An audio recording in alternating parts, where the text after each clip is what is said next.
Selamat pagi. Pada hari ini kita akan membahas mengenai Information System or Information Technology, IS or IT Audit, yaitu audit sistem informasi atau teknologi informasi. Video ini dipersembahkan oleh Protalis ID Channel, Sharing Insight and Perspective. Tonton sampai akhir, subscribe, bunyikan lonceng notifikasi, like, share, and comment.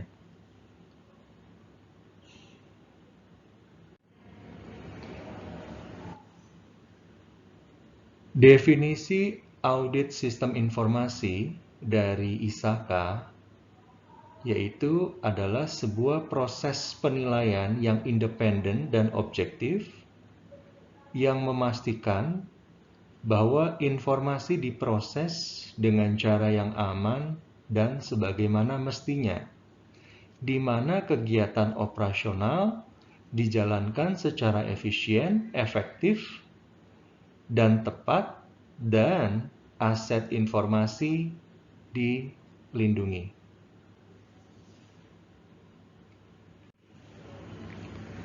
Apa yang dapat dilakukan dalam audit sistem informasi? Yang pertama, ISAKA, yaitu Asosiasi Internasional untuk Audit dan Kontrol Sistem Informasi, mengeluarkan sertifikasi kepada orang yang memiliki kompetensi di bidang audit sistem informasi berupa CISA, yaitu Certified Information System Auditor. Jadi CISA ini adalah orang-orang yang memiliki kompetensi teknis di bidang sistem informasi atau teknologi informasi plus technical audit knowledge. Jadi untuk melakukan review secara teknis, itu berpartner dengan orang-orang yang memiliki technical skill yang relevan sebagai anggota dari tim audit.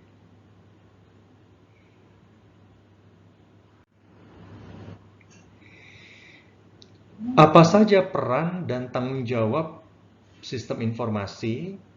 Itu ada 6, mulai dari database administration atau administrasi database, system analyst atau analis sistem, security architect atau arsitek keamanan, application development and maintenance atau pengembangan dan pemeliharaan sistem aplikasi, infrastructure development and maintenance atau pengembangan dan pemeliharaan infrastruktur, dan terakhir network management atau manajemen jaringan. Di sini bahwa mulai dari orang yang bertanggung jawab atas sistem, keamanan sistem, infrastruktur dan jaringan serta database itu merupakan bagian dari technical skill untuk sistem informasi atau teknologi informasi.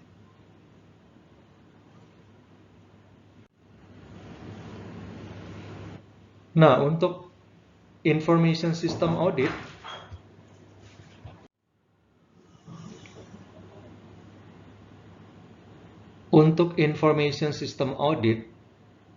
ini auditor melakukan beberapa hal, yaitu ada 6 objektif.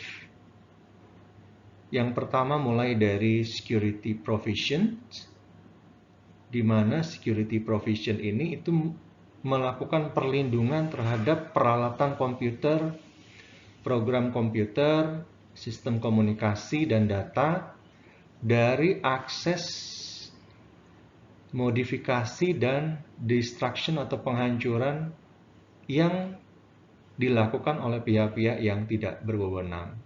Nah, security provision ini yaitu adanya password dari komputer yang kita ada, sistem tracking, dan lain sebagainya, ya.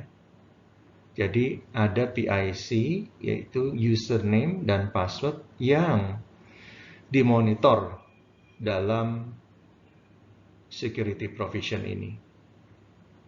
Yang kedua yaitu program development and acquisition. Ini adalah dilakukan dalam rangka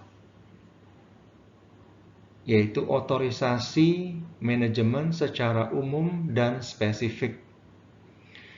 Nah, artinya untuk pengembangan sebuah program atau pembelian program-program komputer itu tentunya diotorisasi oleh manajemen sesuai dengan kebutuhan manajemen, sesuai dengan pengembangan bisnis yang ada. Yang ketiga, program modification. Program modification itu memiliki otorisasi dari manajemen terkait dengan modifikasi program-program yang ada di dalam perusahaan. Integrasi antara program yang satu dengan program yang lain. Sehingga memang sistem informasi atau sistem aplikasi yang ada di dalam perusahaan dapat digunakan secara optimal untuk mensupport pengembangan bisnis perusahaan dalam rangka menyediakan informasi yang real time, tepat waktu, dan bermanfaat bagi pengambilan keputusan untuk manajemen. Lalu berikutnya ada processing of transactions, pemrosesan transaksi, yaitu file, laporan, dan catatan-catatan lain ya di dalam database perusahaan, ya dalam database sistem informasi itu akurat dan komplit.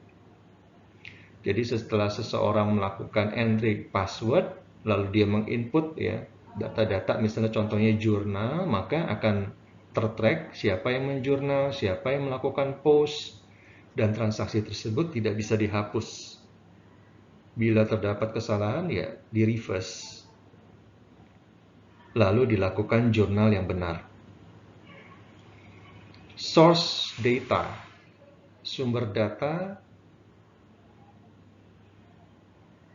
itu segala sesuatu yang sifatnya tidak akurat atau tidak benar itu diidentifikasi dan ditangani dengan kebijakan manajemen yang telah ditetapkan sebelumnya. Nah, artinya tadi kan sumber data tadi berupa jurnal, dokumen, dan lain-lain itu perlu adanya approval. Ya. Approval dalam rangka untuk memastikan bahwa data tersebut sebagai dasar pemrosesan informasi itu adalah akurat dan relevan, bukan merupakan data yang fiktif. Yang terakhir, computer data files, yaitu file-file data komputer. Berarti ini adalah database komputer dari hasil tadi jurnal, lalu ada summarize GL, sampai ke laporan keuangan itu adalah akurat, lengkap, dan bersifat confidential. Jadi informasi tidak bisa semua pihak mengaksesnya, melainkan orang-orang yang berkepentingan atau terkait dengan informasi tersebut yang dapat mengakses data-data file komputer tersebut. Jadi fungsi auditor itu dalam scope audit yang tercakup mulai dari security provisions, program development and acquisition, program modification, processing transaction, source data, dan computer data files. Ya. Jadi ini scope audit dari sistem informasi. Nah, ini kita bisa lihat ya, antara IT knowledge dan audit knowledge. Jadi seorang information system auditor itu harus memiliki pengetahuan di bidang teknologi informasi dan pengetahuan di bidang audit untuk dapat melakukan tugasnya secara efisien dan efektif. Untuk pengetahuan di bidang IT, dia harus mengetahui program-program aplikasi, misalnya sistem ERP, Enterprise Resource Planning, seperti SAP misalnya. Nah, dia harus mengetahui ya, mulai dari proses instalasi, mulai dari bisnis proses ownernya siapa saja, lalu bagaimana sistem reporting, bagaimana troubleshooting-nya, bagaimana sistem security manajemennya, dan sebagainya. Yang kedua yaitu Basic Information System dan Information Technology General Concept. Jadi memang konsep-konsep sistem informasi atau teknologi informasi secara umum itu diketahui oleh auditor sistem informasi ini. Jadi dia memiliki pengetahuan IT. Yang ketiga yaitu Programming Languages and Procedures. Jadi mengetahui prosedur-prosedur bahasa pemrograman, apa saja program-program tersebut saling terkait atau interface, bagaimana database-nya dan sebagainya. Karena ketika program itu disusun, itu tentunya akan mempengaruhi input ke output yang dihasilkan. Jadi dia bisa memahami bahasa program apa saja yang misalnya terjadi bug atau error. Yang keempat yaitu Computer Communication and Networks, including routers, switches, and internets. Jadi sistem komunikasi ini berupa jaringan kabel, ya, ataupun jaringan WiFi, ya, termasuk routernya, switchnya, internet, koneksi internetnya itu dipahami oleh si auditor sistem informasi ini. Yang kelima yaitu memahami yang namanya data structure and database. Jadi benar-benar memahami struktur datanya. Ketika misalnya melakukan query, dia paham apa saja field-field yang bisa di-customize misalnya, yang bisa di-query, dia paham ya. Untuk yang selanjutnya yaitu information security, baik secara fisik maupun akses secara logik. Nah, information security ini kan menjadi penting ya. Tadi memisahkan mana yang orang-orang berhak menerima informasi dengan user dan password, dan bagaimana user dan password itu hanya seseorang aja yang mengetahui karena dia bertanggung jawab ya atas user dan password tersebut. Orang lain itu tidak boleh mengetahuinya gitu, agar bisa di tracking nanti bila terjadi transaksi atau informasi yang tidak baik atau terjadinya fraud. Lalu juga mengetahui yang namanya Information System Management atau IT Governance. Nah, ini sangat baik ya. Jadi memang perlu mengetahui bagaimana mengelola sistem informasi itu dengan baik, transparan, bagaimana informasi itu dihasilkan secara real time, relevan untuk pengambilan keputusan. Lalu dia juga mengetahui sistem operating ya, misalnya menggunakan Windows ya, yang secara umum ya, menggunakan sistem operasi Android dan sebagainya. Yang selanjutnya dia harus mengetahui yang namanya System Analysis, Design, Development, Testing, Implementation, and Maintenance. Jadi sistem development life cycle-nya dia harus tahu. Bagaimana menganalisis sistem, mendesain sistem, mengembangkan sistem, mentesting sistem, bagaimana implementasi, dan bagaimana pemeliharaannya. Selanjutnya ada Business Continuity and Disaster Recovery Planning. Nah, artinya bahwa ada perencanaan ke depan. Bagaimana misalnya melakukan backup database, lalu mengupdate hardware untuk agar user dapat bekerja dengan efisien dan efektif. Artinya tidak terdapat komputer menjadi lemot misalnya.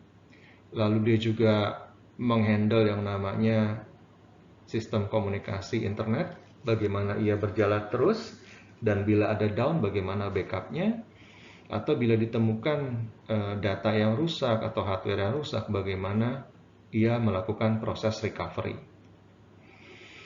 Server-server mana yang terlink, ada backup server, apakah itu dengan sistem cloud atau dengan memiliki server sendiri. Lalu dia juga mengetahui Information System Operation dan spesialisasi area IT. Nah, itu IT knowledge yang harus dimiliki oleh auditor sistem informasi. Selain itu, dia juga harus memiliki audit knowledge, yaitu memahami konsep risiko.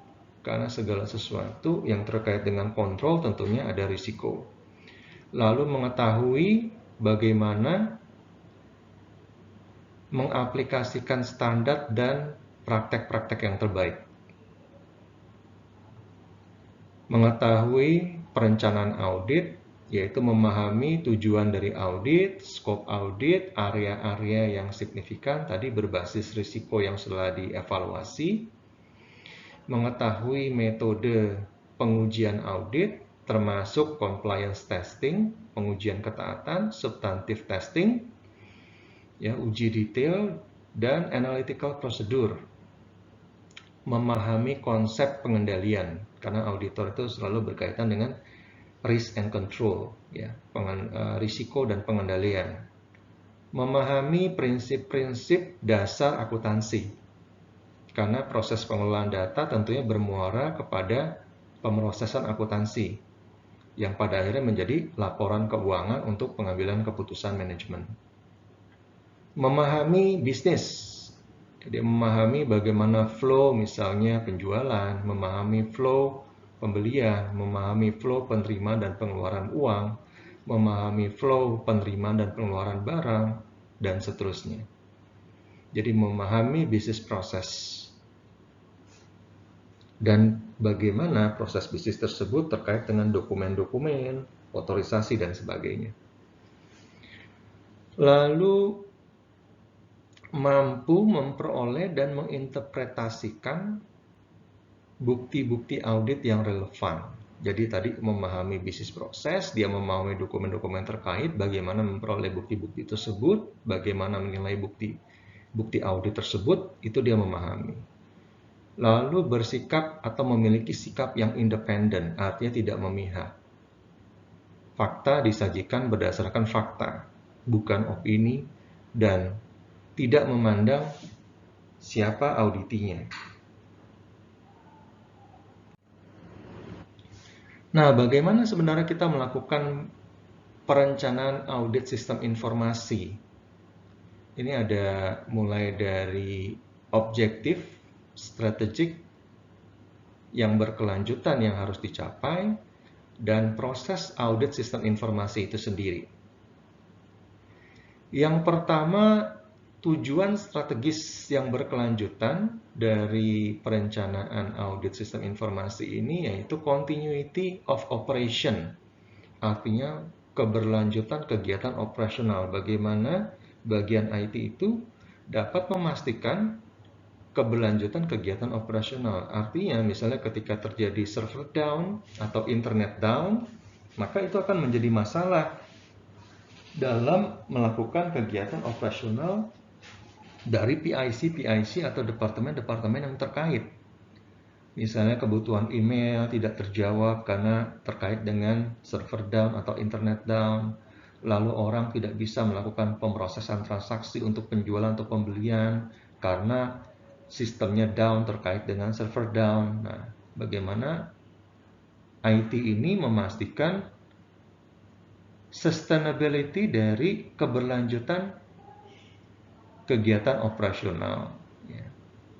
Karena bukan hanya hardware, bukan hanya software, tapi communication and security itu menjadi penting. Lalu fleksibilitas, jadi tujuannya harus fleksibel.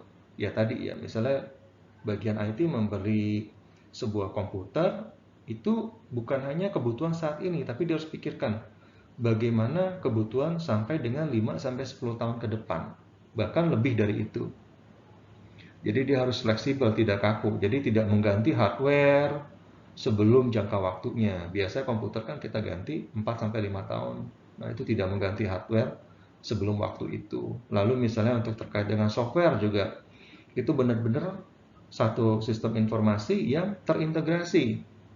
Ya, nanti tidak mengurusi yang namanya misalnya terlalu banyak interface, lalu terjadi double input, yang nanti akhirnya database-nya menjadi perlu direkonsiliasi yang akhirnya sistem informasi atau informasi yang disajikan itu menjadi carut marut gitu. Lalu ketersediaan, availability. Tadi internetnya tersedia, servernya tersedia, data share-nya tersedia, sistem informasi yang tersedia untuk proses pengambilan keputusan. Jadi ia harus bisa menganalisa apa kebutuhan dari manajemen, apa kebutuhan bisnis yang harus direncanakan gitu pada tahap ini ya. Nah, dari segi maintenance juga dapat dipelihara dengan baik ya, baik secara internal maupun terkait dengan vendor. Artinya maintenance available ya, after service. Artinya ketika kita membeli satu sistem aplikasi, maka sistem aplikasi itu dapat termaintain ya. Maintainnya mudah gitu, user friendly dan ada available dan tidak mahal gitu. Jangan sampai sistem aplikasi yang diterapkan itu pada akhirnya menimbulkan masalah. Maintainnya tidak bisa, akhirnya tidak terpakai. Jadi cost-nya itu terbuang sia-sia misalnya, jangan sampai seperti itu. Lalu terkait dengan continuous improvement, nah artinya ini tadi, bisnis itu berubah, maka sistem informasi juga perlu di-customize ya, sesuai dengan perubahan bisnis. Jadi terjadi yang namanya continuous improvement. Capability dari sistem itu menyediakan informasi yang dapat diandalkan dan akurat. Ya tadi ya, tidak terlalu banyak interface dan lain-lain. Maka bagaimana orang IT ini itu memikirkan ya, bagaimana caranya memiliki sistem informasi yang baik. Nah, maka auditor juga nanti ketika dia melakukan perencanaan, dia akan menilai dari sisi tersebut.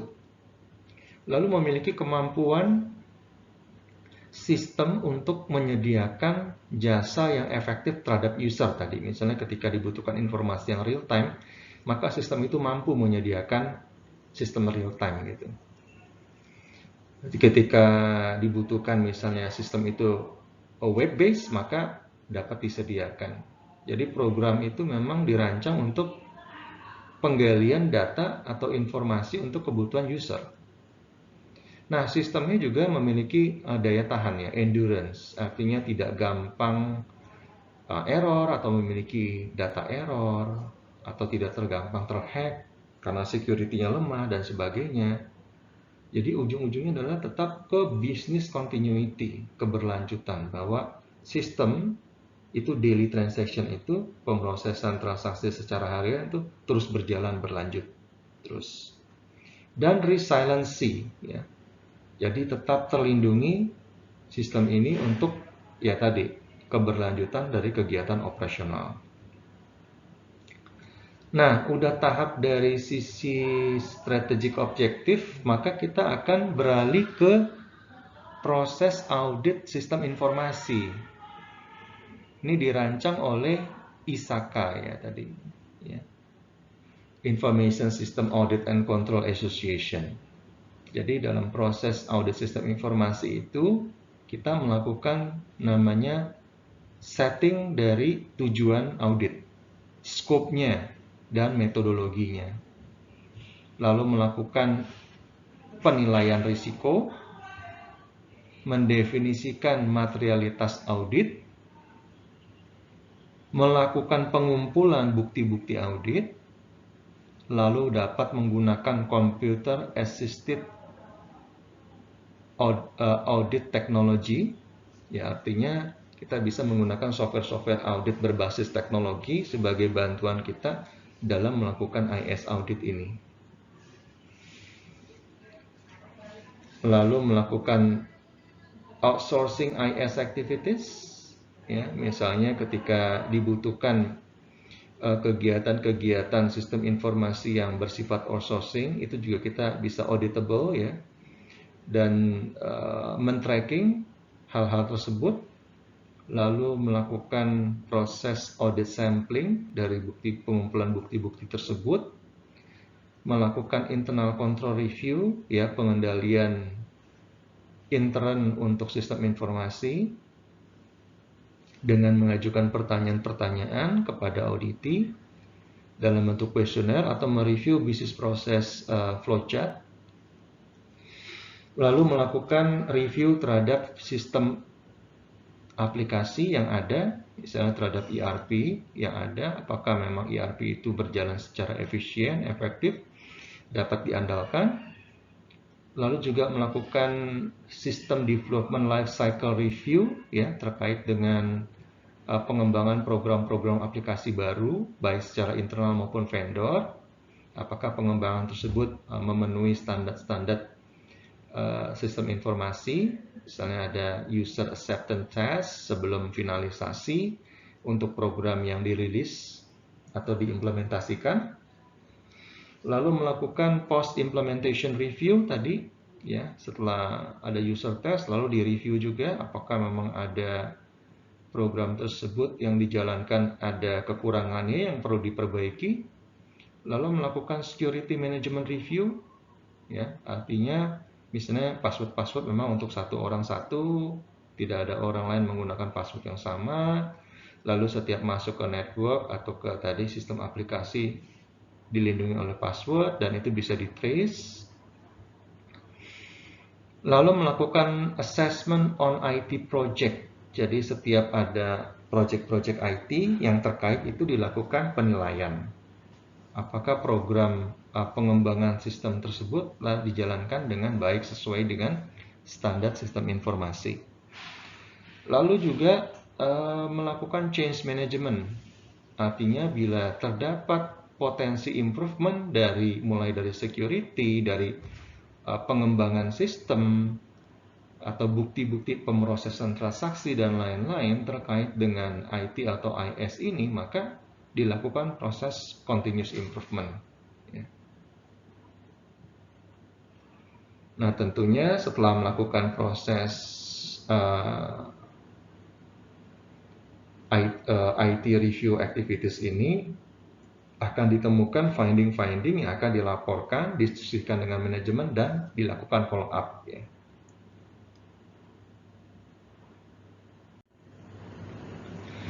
Nah, ini COVID ya. COVID ini merupakan kontrol dari terkait dengan teknologi sistem informasi. Ya, ini merupakan framework yang dikeluarkan oleh ISAKA, di mana kita bisa melihat terdapat mulai dari governance drivers, yaitu adanya business goals. Jadi semuanya bermula dari yang namanya business goals. Ya. Business goals itu information kriterianya itu informasi harus dilakukan dengan efektif, efisien, konfidensial, dan integritas informasi itu dijaga. Ketersediaan informasi, availability juga, compliance-nya, ya ketaatan terhadap prosedur-prosedur yang berlaku dijalankan. Lalu keandalannya, reliability-nya terhadap sistem informasi tersebut juga berjalan dengan baik. Nah, ini tentunya ada mulai dari IT resource, ya, sumber daya IT, yaitu berupa sistem aplikasi, informasi, infrastruktur, orang-orang yang terlibat dalam IT atau IS. Yang pertama itu dilakukan perencanaan dan organisasi. Itu ada 10, mulai dari perencanaannya. Pertama, mendefinisikan perencanaan IT secara strategis. Yang kedua, mendefinisikan arsitektur informasi. Yang ketiga, menentukan arah teknologi yang diadaptasi oleh perusahaan. Yang keempat, mendefinisikan proses teknologi informasi, organisasi teknologi informasi, dan hubungan-hubungannya. Yang kelima yaitu melakukan pengelolaan investasi di bidang teknologi informasi. Artinya teknologi informasi ini memiliki biaya. Ya. Biaya itu perlu dikelola dengan baik. Artinya misalnya berapa user yang terkait dengan pengembangan project ini, atau berapa user yang akan memakai sistem aplikasi ini, berapa nilai lisensinya, yang perlu dibeli atau menggunakan cloud yang perlu dibayar secara tahunan. Dalam jangka panjang sistem informasi ini akan mensupport bisnis atau tidak. Berapa lama pengembalian investasi untuk IT ini, teknologi informasi ini gitu. Nah, itu perlu dilakukan analisa dan juga dikelola dengan baik ya. Artinya benefit harus lebih besar daripada biaya investasi yang akan dikeluarkan. Yang keenam, mengkomunikasikan ke manajemen tujuan dan arahan terkait dengan teknologi informasi atau sistem informasi ini. Yang ketujuh, melakukan pengelolaan sumber daya manusia di IT, di bidang IT ya. Misalnya ada sistem analis, ada security analyst, ya. Lalu juga ada programmer, ada infrastructure.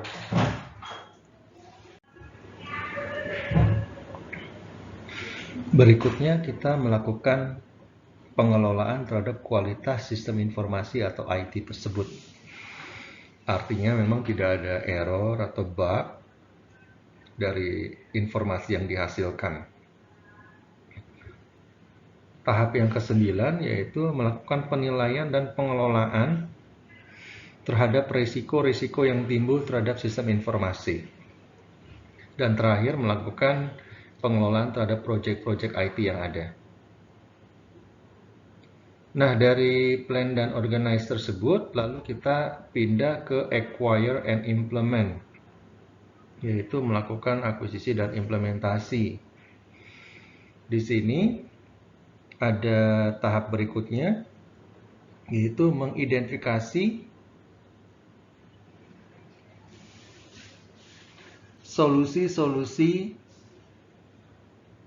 yang terotomatisasi. Artinya kalau ada aktivitas-aktivitas yang masih dilakukan secara manual, maka dilakukan pengembangan bagaimana melakukan otomatisasi. Sehingga semuanya dapat tercatat dan dapat di-recall setiap saat gitu ya. Tidak berbentuk hard copy, tapi bisa berbentuk soft copy. Di mana setiap orang yang berkepentingan dapat mengakses data tersebut.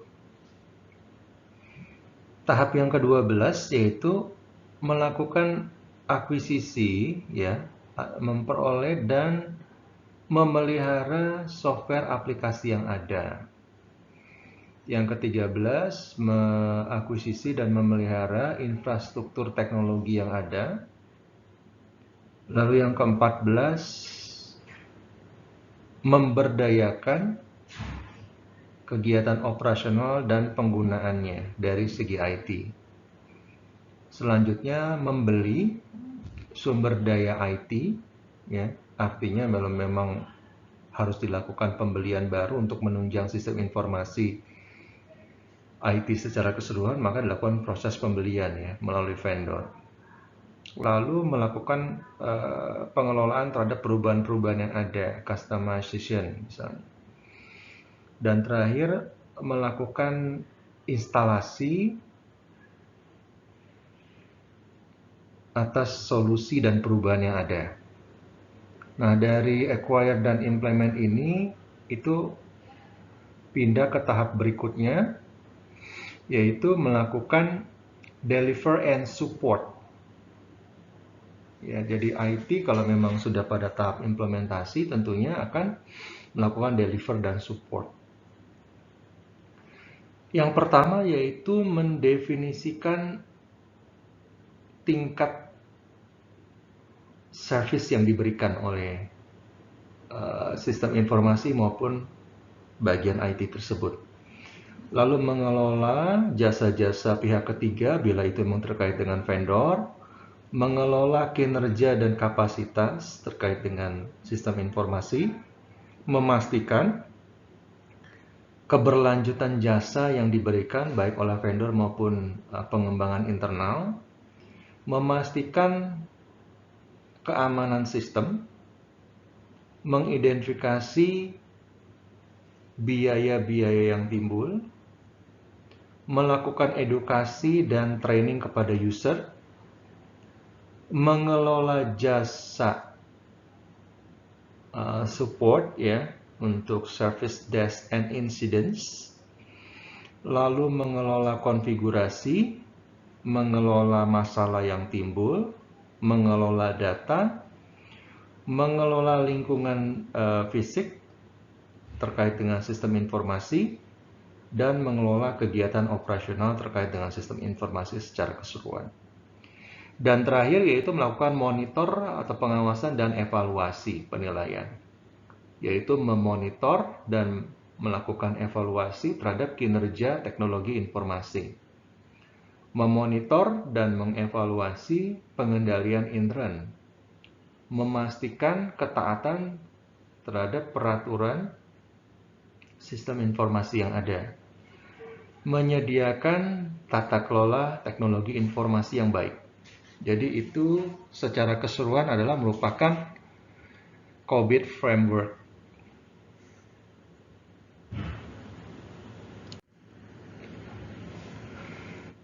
Nah, ini pada tahap si auditor telah menjalankan ya proses untuk mulai dari proses perencanaan, penilaian risiko, ya, melakukan analisa terhadap bisnis proses, ya, maka si auditor sistem informasi ini itu menjalankan yang tadi yang namanya adalah field work. Bagaimana dia terjun ke lapangan, ya, memeriksa hardware-nya, software-nya, lalu security sistemnya, IT project dan pengembangan sistemnya, itu dinilai ya satu persatu ya, di mapping ya, dinilai, dievaluasi, apakah memang ada perbaikan-perbaikan yang perlu dilakukan lebih lanjut ya pada tahap ini. Jadi audit sistem informasi atau audit IT ini sebenarnya itu mirip dengan tipe-tipe audit lainnya ya, misalnya audit ketaatan, audit fraud, itu tetap langkah-langkahnya mirip, cuman objek auditnya, kalau audit ketaatan kan terhadap regulasi, undang-undang, kebijakan, standar. Sedangkan audit fraud itu adalah objeknya adalah kecurangan yang terjadi ya. Sedangkan kalau audit IT ini objeknya adalah ya tadi hardware, software, brandware, ya, security, network yang sudah dijelaskan sebelumnya. Nah, tentu dalam proses penilaian itu kan nanti kita akan membandingkan ya antara kondisi actual dengan prosedur-prosedur yang ada. Apakah memang itu dijalankan atau tidak. Lalu dengan membandingkan antara kondisi actual dengan IT plan yang ada. Apakah memang sejalan gitu ya. Lalu kita nilai juga kinerja sistem aplikasinya atau kinerja dari jaringannya atau dari security-nya. Apakah semuanya diimplementasikan dengan baik ya, dengan sebagaimana mestinya gitu ya.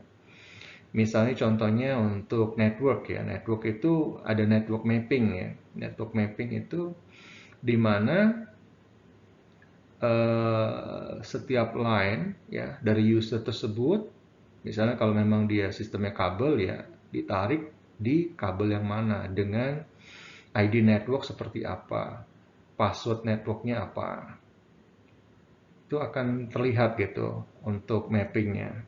Apakah memang mapping dari networknya ini efisien atau tidak ya dalam kinerja kegiatan operasional. Lalu misalnya kalau dia menggunakan WiFi ya, apakah memang kapasitas WiFi-nya ya itu cukup atau tidak dari segi kecepatannya, dari segi bertambahnya user ya untuk saat ini atau untuk beberapa tahun ke depan. Apakah memang kinerja networknya lambat dan sebagainya, apa yang perlu diperbaiki. Nah, itu bisa dilihat gitu ya. Dari segi database-nya juga tadi kan tidak terdapat bug atau error sehingga menghasilkan informasi yang relevan, akurat ya bagi pengumpulan keputusan manajemen. Apakah terdapat backup database ya terkait dengan database yang ada ya. Lalu dari segi tadi internet ya, itu juga berjalan dengan lancar, ada backup internetnya misalnya gitu kan. Servernya juga ada backup servernya misalnya seperti itu. Lalu pengembangan project IT atau sistem aplikasi yang ada, apakah itu sudah memenuhi kebutuhan perusahaan saat ini dan beberapa tahun ke depan? Apakah ada hal yang perlu di-customize? Apakah kinerjanya berjalan sebagaimana diharapkan? Apa saja kelemahan-kelemahan yang timbul? Apa saja yang bisa diperbaiki dari hal tersebut misalnya, seperti itu.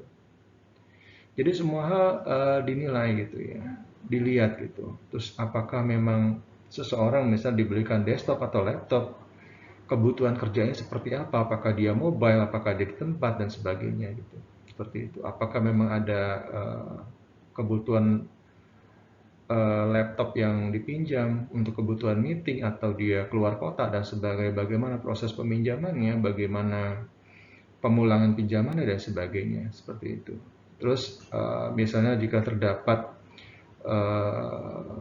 technical support service, apakah memang itu ketika ada trouble seseorang input melalui IT help desk agar bisa diukur berapa cepat ia melayani, solusinya berapa efektif, apakah itu terjadi masalah yang berulang dan sebagainya. Apakah ia hanya calling manual, lalu itu berlanjut berlama-lama, sehingga proses penyelesaian tidak efektif dari bagian IT. Jadi semuanya itu dinilai proses pengukurannya gitu. Ada KPI-KPI yang perlu disoroti. Tujuannya apa? Agar sebenarnya sistem IT ini itu memenuhi tadi kebutuhan bisnis, lalu aman, dan aman baik secara security maupun secara jaringan, dan user bekerja dengan nyaman gitu untuk melakukan pemrosesan transaksi atau mengambil data untuk pelaporan bisnis seperti itu. Ya. Nah dari situ tentunya temuan-temuan yang ada tetap ke format audit report ya, ada temuan, ada kriteria, ada sebab, ada akibat, ada rekomendasi, ada diskusi dengan manajemen, lalu dilaporkan ya, dilaporkan dalam bentuk final reporting kepada orang-orang yang dituju ya, auditi dan jajaran manajemen, lalu CC komite audit ya, dan jajaran komisaris, lalu lakukan follow up terhadap temuan-temuan yang ada. Nah, jadi dari kondisinya itu tadi dari hasil uji atau review yang telah dijelaskan sebelumnya dengan kriteria-kriteria berupa standar sistem yang ada, standar security yang ada, standar pengembangan aplikasi yang ada, apakah terdapat gap, lalu dicari penyebabnya apa, akibatnya apa, dan rekomendasi perbaikannya seperti apa. Gitu, ya. Jadi dari segi mulai dari proses perencanaan, penilaian risiko, ya, business process analysis, performance of audit work sampai dengan reporting, itu kurang lebih langkah-langkah sama secara umum ya untuk melakukan IS audit atau IT audit ini dengan audit-audit yang lain. Yang membedakan hanya objek auditnya ya. Ini terkait dengan IT atau sistem informasi. Ya, tentunya perlu anggota audit yang benar-benar memahami IT atau IS ini. Oke, itu aja. Terima kasih.